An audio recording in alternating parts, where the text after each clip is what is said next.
ॲग्रिकल्चरमध्ये आज इतकी वर्ष काढले त्यांच्यासाठी कोविड ही सिच्युएशन खरंच एक वरदान आहे.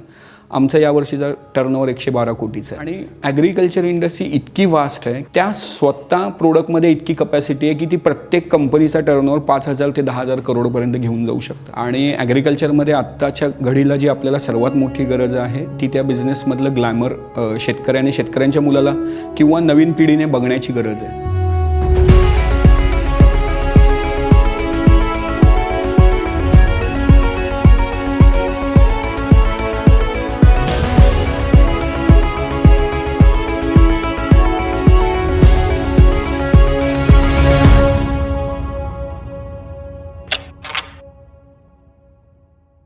ज्यांनी त्या ॲग्रिकल्चरमध्ये आज इतकी वर्ष काढले त्यांच्यासाठी कोविड ही सिच्युएशन खरंच एक वरदान आहे. आमचा या वर्षीचा टर्नओव्हर 112 कोटीचा आहे आणि जवळपास आम्ही डबलपेक्षा जास्त जम घेतले. कारण बऱ्याचशा इंडस्ट्री या थांबू शकतात, रिअल इस्टेट, गारमेंट, पण खाण्यापिण्याची इंडस्ट्री नाही थांबता येणार. बिझनेस तुम्हाला शिकवायला सुरुवात करेल, त्या बिझनेसमधल्या चुका तुम्हाला टाळता येतील, त्या बिझनेसला धरून मिळणाऱ्या प्रॉफिटमधून नवीन बिझनेस चालू करा. तुम्ही एक एक पायरी चढत जावा. की आपण कन्फ्यूज होतोय की एक प्रॉब्लेम आला आहे कोविडसारखा, त्यामुळे आपण एक अचाट नवीन ध्येय तयार केलं आहे स्वतःचं मनात की आता मी जे हे 20 वर्ष करत होतो ते मला नाही करायचं, आता मला काहीतरी वेगळं करायचं आहे. मग त्या ध्येयाचं कॅल्क्युलेशन पहिल्यांदा आपण मांडलं आहे प्रॉफिट आणि लॉसमध्ये, आणि मग त्या ध्येयाला असणारे एज्युकेशन आपल्याला घ्यायचं आहे. तर अजून 10 वर्ष जातील. तुम्हाला आधी एक डिसाईड करावं लागेल की तुम्हाला प्रॉफिटच्या मागे धावायचं नाही आहे. कोणताच बिझनेस तुम्हाला प्रॉफिट ही गोष्ट देणार नाही. तो प्रॉफिट त्याच वेळेला देईल ज्या वेळेला तुम्हाला तो 10 वेळा लॉस देईल. आणि ती तयारी तुमची मानसिकरित्या तुम्ही डेव्हलप असलंच पाहिजे, नाही तर होणार नाही. तुम्ही जर आधीच त्या गोष्टीशी हार मानाल तर आज करोना असेल, उद्या काही वेगळी सिच्युएशन असेल आणि त्यावेळेला जर तुम्ही परत 6 महिन्यासाठी तुमचे स्वतःचे बिझनेस बंद ठेवाल तर मग जाल कुठे आणि जाल कसं? म्हणजे निदान तुमची ही तरी अपेक्षा असली पाहिजे की मी एखाद्या गोष्टीला निघीन, प्रयत्न तेवढा असला पाहिजे की जाऊन भेटीन लोकांना.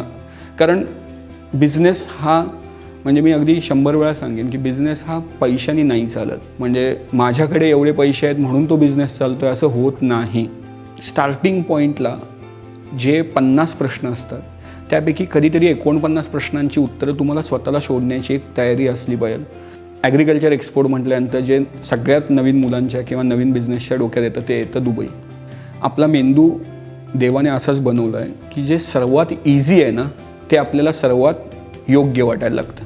ते कधीही अयोग्य दिसत नाही. 10 लोकांनी 10 गोष्टी जरी सांगितल्या दुबईबद्दल की नका जाऊ, पैसे बुडतात, हे होतं, पण ऐकत नाही. कारण आपल्या मानवी मेंदूची रचनाच तशी आहे. एखाद्याला सांगितलं की जा कुवेतला, तर तो कुवेत ह्या वर्डलाच घाबरतो. सौदीला जा, पण सौदी या देशात कोणी जात नाही, कुवेत ह्या देशात कोणीही जात नाही. मग ते जास्तीत जास्त बघतात. मग मॅक्स टू मॅक्स आत्ता नवीन एक आलं आहे डोहा, कतार, की कुठे जाता? आम्ही दुबई नाही करत, आम्ही डोहा, कतार करतो. का करतो? कारण ऑन अरायव्हल विजा आहे. तिथे पण तुम्ही दुबईपेक्षा अजून एक नवीन सोपं पकडायला गेलात की जिथे तुम्हाला विजा पण काढायची गरज नाही. आणि अशा ठिकाणी जेव्हा तुम्ही एका त्या चौकडीत असता, कम्फर्ट झोनमध्ये असताना, तिथे तुमच्याकडून चुका होतात. मनातून एक विश्वास केला पाहिजे कोण माझ्याबरोबर असेल तरी मला हे करायचं आहे, कोण नसेल तरी करायचं आहे.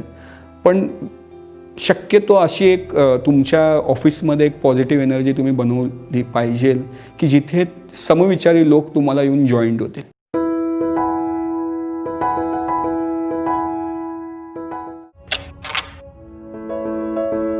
खूप साऱ्या सेलिंग विंडो आहेत की जिथे गल्फ कंट्रीमध्ये, युरोप कंट्रीमध्ये बर्फ जास्त पडतो हिवाळ्यात, किंवा गल्फ कंट्रीमध्ये उन्हाळा वाढतो, त्यावेळेला त्यांच्याकडे काहीच होत नाही. आणि त्यावेळेला आपण एक फार मोठे ऑप्शन असतो.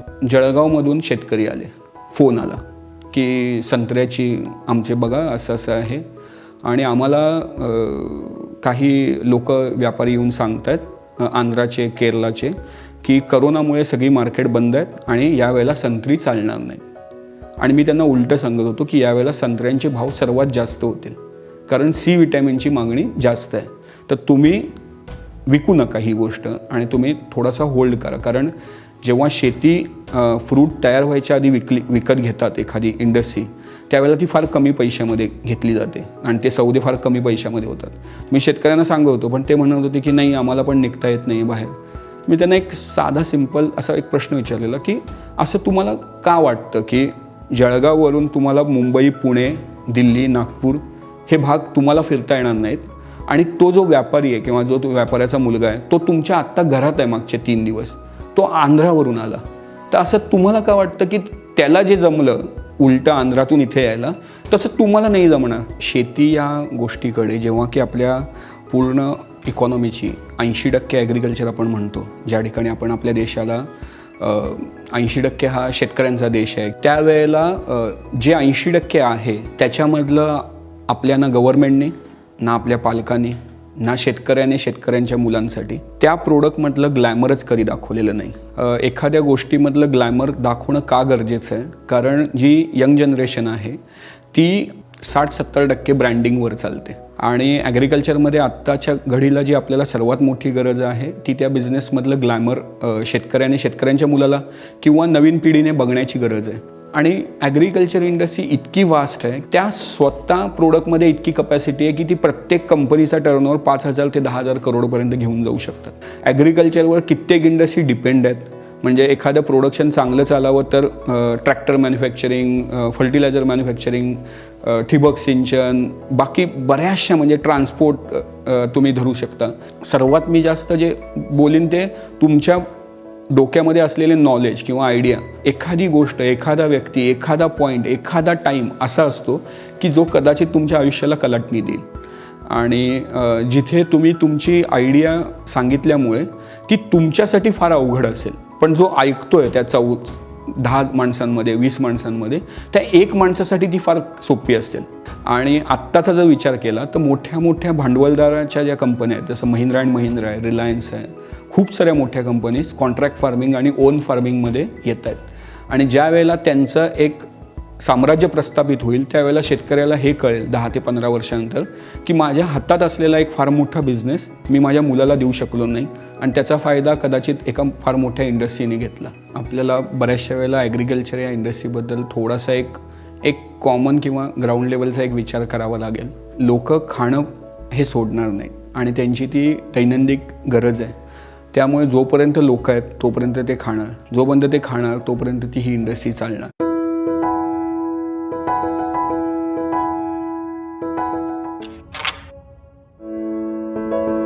फिक्स कॅपिटलवर असा चालणारा कोणताच बिझनेस नाही आहे. कारण एखाद्या गोष्टीमध्ये तुमच्याकडे जेव्हा पैसा नसतो त्यावेळेला तुम्हाला खूप साऱ्या हेल्पिंग हँड हायर करता येत नाही. त्यावेळेला ते प्रत्येक कामं तुम्हाला स्वतःला करायची आहेत. तर बायर मिळणे हा या इंडस्ट्रीसाठी सर्वात सिंपल गोष्ट आहे. एखादा चांगला बायर तुमच्या नशिबात येणं ही सर्वात अवघड गोष्ट आहे आणि ती तुम्हाला इंटरनेटवर बसून ते बायर शोधता येणार नाही आहेत. कॅपिटल नाही पण निदान वेळ तुमच्याकडे असणं गरजेचं आहे. तुम्ही या बिझनेसला साईड बिझनेस म्हणून बघू नका.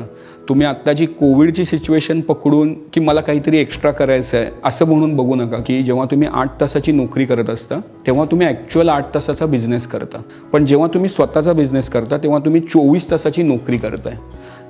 आम्ही आमच्या भाजीच्या बिझनेसमध्ये बोलून जातो की भाजी स्वतः बोलत असते कायम की आज तू मला खा नाही तर मी उद्या तुला खाणार आहे. तर ह्या पद्धतीने ही इंडस्ट्री चालते. त्यामुळे तुम्हाला टाईम देणं फार गरजेचं आहे. काही नसताना तुम्हाला काय करावं लागेल तर तुम्हाला खूप सारी मेहनत करावी लागेल, खूप सारा वेळ द्यावा लागेल.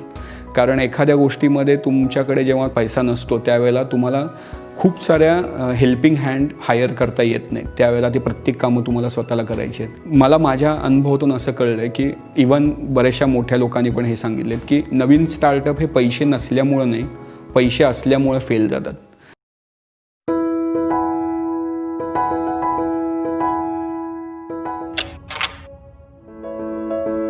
ज्या ॲग्रिकल्चर इंडस्ट्रीला जसं घेऊन जायला पाहिजे त्याच्यासाठी एक सर्वात मोठा जो बेसिक प्रश्न आहे तो आहे तुमची प्रोडक्शन कॉस्टवर आणणे. त्याच्यासाठी तुम्हाला स्वतः शेती करावी लागेल. मग आता शेती नाही आहे, आता काय? तर आता त्याच्या 2-3 पर्याय आहेत. बऱ्याचशा गव्हर्नमेंट बॉडीज आहेत, जशा ॲपिड आहेत तशा शेती महामंडळ आहे, महाराष्ट्र राज्य, खूप साऱ्या अशा गव्हर्नमेंटच्या जर सर्च केल्या तर तुम्हाला संस्था मिळतील ज्या रेंट आऊट करतात शेती. खूप मोठ्या मोठ्या लँड रेंट आऊट करतात किंवा कॉन्ट्रॅक्ट फार्मिंग किंवा लीज फार्मिंग. हा तुम्ही भाडेकरारावर घेता एका शेतकऱ्याकडून आणि ती शेती स्वतः करता. त्यानंतर येतं कॉन्ट्रॅक्ट फार्मिंग.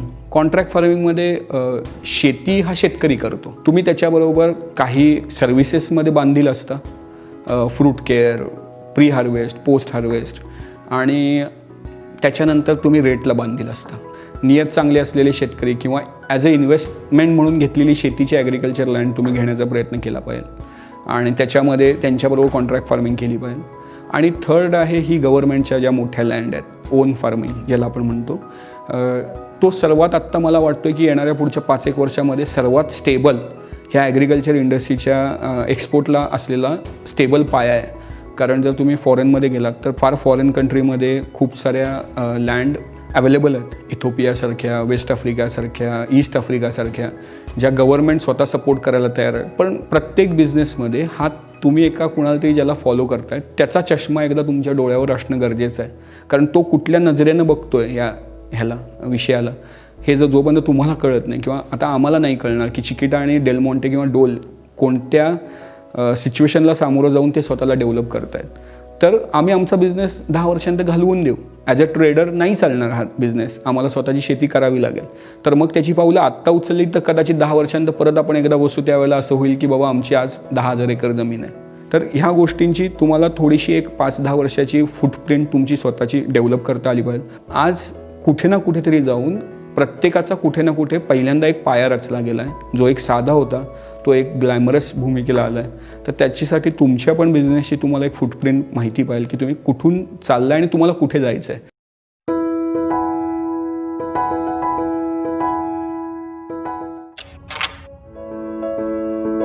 ॲपेडा ही फार मोठी संस्था आहे सेंट्रल गव्हर्नमेंटची, agriculture produce export development authority, आणि स्टेट वाईज आहे MSAMB, Maharashtra state agriculture marketing board.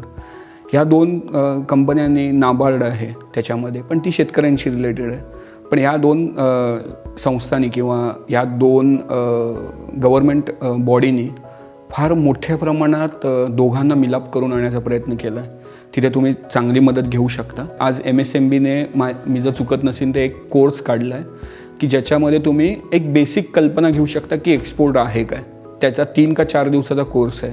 त्याच्यामध्ये ते पूर्ण तुम्हाला डॉक्युमेंट्स शिकवून घेतात, प्लस तुम्हाला मुंबईसारख्या सिटीमध्ये आणतात आणि जिथे एक्सपोर्ट चालते तिथे ॲक्च्युअल एक इंडस्ट्रियल टूर असते ना, तशी ती मॅनेज करतात. चला ठीक आहे, आज जर एज्युकेशनल आपण विचार केला तर तो कोर्स, एखादा कोर्स करणं तुम्ही करू शकता जो ॲक्च्युअल तुम्हाला फील्ड वर्क दाखवेल. बाकी तुम्ही ते इम्पोर्ट एक्सपोर्टचे कोर्सला ॲडमिशन घेणं आणि कन्सल्टन्सीला अप्रोच होणं तेवढा राईट वे नाही आहे असं मला वाटतं. कारण बऱ्याचशा वेळेला कन्सल्टन्सी ह्या निगेटिव्ह गोष्टी लपवत असतात. त्यांना त्यांचा स्वतःचा बिझनेस चालवायचा असतो, त्या त्यांच्या बिझनेसच्या स्ट्रॅटेजी आहेत. तर प्रत्येक कन्सल्टन्सी हा विषय एक कधीच असं बोललं जाणार नाही की दुबई एक्सपोर्ट केल्यानंतर तुमचे 20 लाख जातील. तो असं बोलेल की तुम्ही ओनियनपासून सुरुवात करा. आता तो असं का बोलेल? कारण ओनियनचा कंटेनर 2-2.5 लाखाचा आहे. म्हणजे ते त्याला पण मनात माहिती आहे हे 2-2.5 लाख जाणार आहेत, पण मी 20 लाख जाण्यापेक्षा 2-2.5 लाख जाणं हे शहाणपण आहे. आणि ती एक फटाक्याची माळ आहे, ती लग्नात घोड्याच्या समोर वाजणार नाही आहे. ती तुम्ही तुमच्या अंगाच्या भोवतीनं गुंडाळून घेतली आहे. तुमच्या एका हातात उदबत्ती आहे आणि एका हातात वात. त्या कन्सल्टन्सीला ही उदबत्ती घेऊन जाऊन वातेपर्यंत घेऊन जाण्याचं काम करायचं आहे. त्याच्यानंतर तुमचं जे होईल ते होईल, ती माळ वाजणार आहे आणि त्या कन्सल्टन्सीचे लोक घोड्याच्या समोरच्या ऐवजी तुमच्या समोर नाचणार आहे. तर ह्याच्यापेक्षा जास्त त्यांच्याकडनं अपेक्षा ठेवू नका.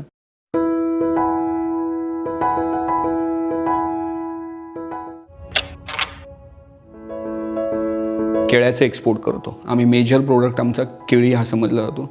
तर त्याच्यामध्ये एक कंपनी US अशी आहे, इक्वेडोरमध्ये, जिचा टर्नओव्हर 18,000 करोडच्या वरचा आहे आणि ती फक्त केळी विकते. मोठ्या USच्या ॲम्युनिशन बनवणाऱ्या कंपनीला फायनान्सर म्हणून आहे. त्यांनी ग्लोबली जर ॲग्रिकल्चरला एवढ्या मोठ्या व्ह्यूनं बघितलं गेलं आहे तर आपल्याकडे का नाही? ग्लोबली काय बघतात आणि आपण काय मिस करतोय? तर हा बिझनेस आहे शेतकरी आणि शेतकऱ्यांच्या मुलांचा. जोपर्यंत ह्याच्यात ग्रोवर एक्सपोर्टर येणार नाही तोपर्यंत फॉरेन कंट्रीमध्ये ज्या क्वालिटी कमिटमेंट आहेत किंवा क्वांटिटी कमिटमेंट आहेत किंवा रेट कन्सल्टन्सी आहे ती देता येणार नाही. इथे आम्ही सॉर्ट ऑफ अशा प्रकारचे एक्सपोर्टर आहोत ज्यांना तुम्ही ट्रेडर बोलू शकता. असे ट्रेडर जे एखाद्या किराणा मालाच्या दुकानात गल्लोगल्ली ट्रेड करत नाही आहेत, पण ते एका देशांबरोबर ट्रेड करत आहेत. फरक बघायला गेला तर तसा काही जास्त नाही आहे. त्यांचा व्हॉल्यूम कमी असतो, आमचा व्हॉल्यूम जास्त आहे. पण ॲक्च्युअल जी गोष्ट केली पाहिजे या इंडस्ट्रीमध्ये, त्या इंडस्ट्रीमध्ये आत्ता जो एक 3-4-5% काही ग्रोअर एक्सपोर्टरचा बेस आहे त्याला तुम्ही वाढवत नेऊन 70 ते 80% घेऊन गेला पाहिजे. कारण भारत हा ॲग्रिकल्चर इंडस्ट्रीमधला ग्रोईंग करणारा सेकंड लार्जेस्ट देश आहे. आणि ज्यावेळेला आपण सेकंड लार्जेस्ट असं बोलतो त्यावेळेला आपलं जर एक्सपोर्टमधलं स्थान काढलं तर आपण कित्येक छोट्या कंट्रींपेक्षा मागे आहोत. म्हणजे 15व्या-16व्या स्थानावर आहोत. जिथे फिलिपाईन्स, कोस्टारिका, इक्वेडोर जे देश आत्ताच्या घडीला आपल्यासमोर कॅल्क्युलेशनमध्ये पण येत नाहीत, आपल्या इकॉनॉमीच्या कॅल्क्युलेशन्समध्ये पण येत नाही, ते आपल्यापेक्षा फार पुढे आहेत. कारण त्यांनी ॲग्रिकल्चरला एक इंडस्ट्री म्हणून बघितलं आहे. ॲग्रिकल्चर एक्सपोर्टला थोडेसे जे प्रॉब्लेम आहेत त्याच्यामध्ये प्रोडक्ट हा एक सर्वात मोठा प्रॉब्लेम आहे. त्याच्या शेल्फ लाईफबद्दल, त्याच्या प्री हार्वेस्टबद्दल किंवा पोस्ट हार्वेस्टबद्दल आपल्याला डेव्हलपमेंट करणं गरजेची आहे. आणि सर्वात चांगलं इंडियाच्या दृष्टीने जे आहे ते एका फार मोठ्या बाजारपेठ म्हणजे पूर्ण गल्फच्या देशाच्या बाजारपेठेच्या हिशोबाने आपलं लोकेशन सर्वात चांगलं आहे. जर आपण आपल्याला स्वतःला कम्पेअर करतो ब्राझीलबरोबर, इक्वेडोरबरोबर, फिलिपाईन्सबरोबर, कोस्टारिकाबरोबर, तर त्यांचा ट्रान्झिट टाईमच 30-40 दिवसाचे आणि आपण तेच मार्केट कॅप्चर करताना 6 ते 7 दिवसात पोचतो. गल्फमध्ये आम्ही जे बघतो तिथे आता प्रिफर केला जातो साऊथचा मँगो. कारण कोकणातला मँगो जरी टेस्टसाठी चांगला असेल, तुम्हाला लोकली खाण्यासाठी जो आंबा किंवा कुठलंही प्रोडक्ट चांगलं आहे तो कधीही एक्सपोर्टचा ट्रान्झिट टाईम कव्हर करू शकत नाही. कारण तो इथे का चांगला लागतोय? कारण तो गोड आहे. तो इथे गोड का आहे? कारण त्याच्यात शुगर ब्रिक्स जास्त आहे. आणि ज्या वेळेला एखाद्या प्रोडक्टमध्ये शुगर ही डेव्हलप होऊन जाते त्यावेळेला तो ट्रान्झिट नाही करू शकत. हे शेतकरी, ट्रेडर आणि एक्सपोर्टर समजून घेत नाहीत. एक्सपोर्टर म्हणतात मँगो खराब था, मग शेतकरी म्हणतो की तुमची पॅकिंग करण्याची पद्धत खराब होती. पण ह्याच्या कधी खोलात कोण जात नाही. कारण तुम्ही शेतकऱ्यांबरोबर स्टार्टिंगच्या सीझनपासून ते काय फर्टिलायझर देतात ह्याचा थोडासा स्टडी करणं गरजेचं आहे. कारण जेव्हा एक्सपोर्टर त्याच्या दारापर्यंत जातो त्यावेळेला त्याला हे कळतं की गरज जास्त आहे. दोन्ही कोण्यावरचे दोघंही लोक हे एक्सपोर्टर पैसे वाचवण्याच्या हिशोबाने शेतकऱ्यापर्यंत जातो की मला जी रक्कम, मला जो माल आत्ता मुंबईमध्ये 10 रुपयाला पडतोय तो मला कसा 8 रुपयाला पडेल. आणि शेतकरी असा विचार करतो की मला जे मुंबईतून 8 रुपये येतात ते कसे 10 रुपये मिळतील. मुंबईमध्ये एक्सपोर्टचा जो 90% कार्गो असेल तो खूप साऱ्या प्रोडक्टमध्ये शेतकऱ्यांपर्यंत पोचला आहे. केळी आज शेतकऱ्यांकडूनच घेतली जातात, द्राक्ष शेतकऱ्यांकडूनच घेतली जातात, डाळिंब आज शेतकऱ्यांकडूनच घेतली जातात. तुम्ही काश्मीरमध्ये ॲपल वगैरे गेलात तर शेतकऱ्यांकडून. पण आंबा हा आज तगायत अजूनपर्यंत शेतकऱ्यांपर्यंत पोचलेला नाही कुठलाच एक्सपोर्टर. कारण आंब्यामध्ये हा प्रकार असा आहे की एवढ्या जवळ आहे ते मुंबई मार्केट की त्यांच्या रेटच्या अपडेट आणि मग त्यांच्या डोक्यात असलेली कॅल्क्युलेशन ही एक्सपोर्टर कधीही मॅच करू शकत नाही. आणि तिथे जेव्हा एखादी गोष्ट महाग घेतली जाते तेव्हा क्रेडिट असतं, शेतकरी क्रेडिट देत नाही आणि मग तो सगळाच एक गोंधळाचा पार्ट आहे. पण तरी देखील मला असं वाटतं की आज कोकणातल्या शेतकऱ्यांनी थोडंसं आत्मचिंतन करणं महाराष्ट्राच्या दृष्टीनं गरजेचं आहे. कारण एक फार मोठी इंडस्ट्री आपण मँगोची घालवून बसू.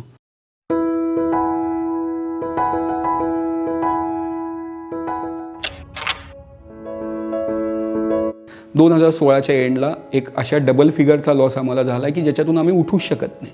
पण आम्ही तो लॉस आला, आमच्या सगळ्या पार्टनरमधलं मनोधैर्य तुटलेलं. म्हणजे आमच्यासारख्यांना तो या लॉसच्या फिगर ऐकून देखील आम्ही आत्महत्या करून घेतली असते. आणि एक दिवस मी रात्री एक मित्राबरोबर, म्हणजे जे माझे सप्लायर आहेत त्यांच्याबरोबर मस्कतमध्ये बसलेलो. त्यावेळेला मी फर्स्ट टाईम बानगुडे पाटलांचा व्हिडिओ बघितला, प्राचार्य बानगुडे. त्यांनी एक त्या व्हिडिओमध्ये छोटीशी स्टोरी सांगितली की 2 कैदी असतात, त्याला ते राजा फाशी देतो. तो एक कैदी रडायला लागतो आणि एक कैदी विचार करतो. तर मग तो विचार काय करतो की म्हणतो की माझा एक प्रयोग फेल झाला, माझ्याकडे वेळ नाही. मग तो काय, दुसरा कैदी विचारतो काय होता तुझा प्रयोग? तर तो म्हणतो मला एक उडता घोडा बनवायचा होता. मी असं ट्रेनिंग देत होतो की घोडा उडू शकतो. तो राजा ऐकतो, तो विचारतो की काय तू काय मूर्ख समजतो का आम्हाला की घोडा कसा उडेल? पण तो राजा मला तुम्ही 1 वर्ष द्या, त्या 1 वर्षामध्ये मी तुमच्या घोड्याला उडवायला शिकवतो. तो राजा म्हणतो आणि नाही उडवायला शिकवलं तर? तो म्हणतो फाशी दिली तुम्ही, मरणारा माणूस खोटं नाही बोलणार, 1 वर्षांत द्या, फरक काय पडतो? तुम्हाला तर फाशीच द्यायची आहे मला. राजा पण विचार करतो की आता अखंड दुनियेत एकटाच माझ्याकडे असा घोडा राहील की जो उडेल, तर आज फाशी द्यायची, ते 1 वर्षांत देऊ. तर तो राजा निघून जातो. ठीक आहे म्हणतो, तुला 1 वर्ष दिलं, माझा हा घोडा दिला. आणि तो कैदी दुसऱ्याला म्हणतो तुला कळते तू काय केलं आहे? तुझं मरण फक्त 1 वर्ष पुढे ढकललं आहे, ह्याच्यापेक्षा तू काही वेगळं केलेलं नाहीस. म्हणतो मला माहिती आहे. पण या 1 वर्षात त्या राजाचं कुठल्या तरी युद्धात जाऊन मरण होऊ शकतं. म्हणतो नाही झाला युद्धात मरण तर? म्हणतो माझी नॅचरल डेथ होऊ शकते. म्हणतो तू पण नाही मेलास तर? म्हणतो तो ज्या घोड्याला मी उडवायला शिकवतोय तो मरू शकतो. आणि म्हटलं तो पण नाही उडला तर मेला तर? तो म्हटला खरोखर उडू शकतो, पण मी आत्ता आलेल्या संकटावर हार मानून मी आज गळफास लावून का घेऊ? माझ्याकडे 1 वर्ष आहे. ती रात्र मस्कतमधली आणि तो व्हिडिओ त्याने मला परत एकदा चार्ज केलं आणि आम्ही परत एकदा या पॉईंटला आहोत. फक्त आम्ही मरण ॲक्सेप्ट केलं नाही त्या दिवशी. नाही तर त्या कैद्याची आणि आमची भूमिका सेम होती. आता फक्त तुम्हाला बिझनेसमध्ये बऱ्याचशा वेळेला उडणारे घोडे स्वतःला बनवावे लागतील आणि ती गोष्ट अशी आहे की जी अस्तित्वात नाही आहे. पण ह्या सगळ्या गोष्टींची जर तुमची मानसिक तयारी असेल तर माझ्या मते तुम्ही ज्या विचारांमध्ये अडकला आहात, नॉलेज, कॅपिटल, चॅलेंजेस, हे सगळे दुय्यम आहेत.